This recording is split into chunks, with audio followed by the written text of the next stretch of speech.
আসসালামু আলাইকুম। সবাই কেমন আছেন? আশা করি সবাই ভালো আছেন। আলহামদুলিল্লাহ, আমিও ভালো আছি। সব কিছুর একটা প্রতিক্রিয়া আছে। যেমন মনে করেন যে আপনি আপনার সামনের মানুষটাকে যা ব্যবহার দেখাবেন, সেটার পরিবর্তে আপনি সেরকম ব্যবহারই পাবেন। এবং সব কিছুর প্রতিক্রিয়া এই জন্য বললাম যে আমরা অনেক সময় মানুষকে না বুঝে অভিশাপ দিয়ে থাকি।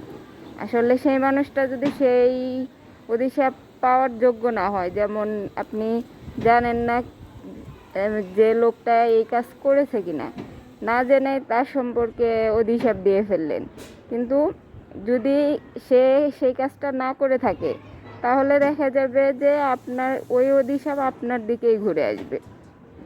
আর এরকম অনেক অনেক ক্ষেত্রে হয়।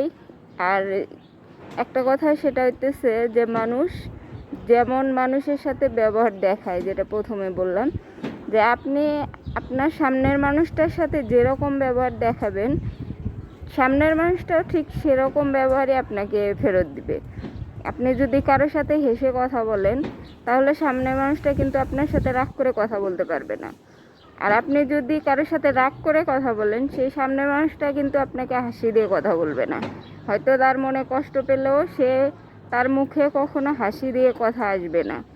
এবং আপনি এই ক্ষেত্রে দেখা যায় যে ঝগড়াঝাটির যে ব্যাপারটা, এটা এই জন্যেই বাড়ে যখন আপনি সামনের মানুষটাকে চিল্লাপাল্লা করতেছেন বা রাগ করে কথা বলতেছেন, তখন সামনের মানুষটা দেখা যায় কি আপনার দিকে সেই কথাগুলাই আপনাকে ফেরত দেয়। সামনের মানুষটাও ওইভাবে আপনার সাথে কথা বলা শুরু করে। মানুষের সাথে ভালো ব্যবহার আশা করলে, মানুষের কাছ থেকে সুন্দর ব্যবহার আশা করলে আপনাকে মানুষের সাথে সেরকম সুন্দর ব্যবহারই করতে হবে। এবং মানুষের সাথে আপনি যেরকম সুন্দর ব্যবহার করবেন, মানুষও আপনার সাথে সেরকমই সুন্দর ব্যবহার করবে। শুধু মানুষের ক্ষেত্রে না, এটা সব ক্ষেত্রেই। প্রকৃতির ক্ষেত্রেও আপনি প্রকৃতির সাথে যেরকম আচরণ করবেন, আল্লাহ পাক তার প্রতিদান ওরকমই দেবে। তো মানুষ এটা বুঝে না। আসলে আমরা যাই করি না কেন, তার প্রতিফল একদিন আমাদেরকে ভোগ করতেই হয়। আর এই প্রতিফলটা আমরা বুঝিও না যে কিসের প্রতিফলের কারণে আমাদের এই দুর্ভোগটা বা এই কষ্টটা হইতেছে। তো আমরা সবাই বোঝার চেষ্টা করব। সবাই ভালো থাকেন, সুস্থ থাকেন। আল্লাহ হাফেজ।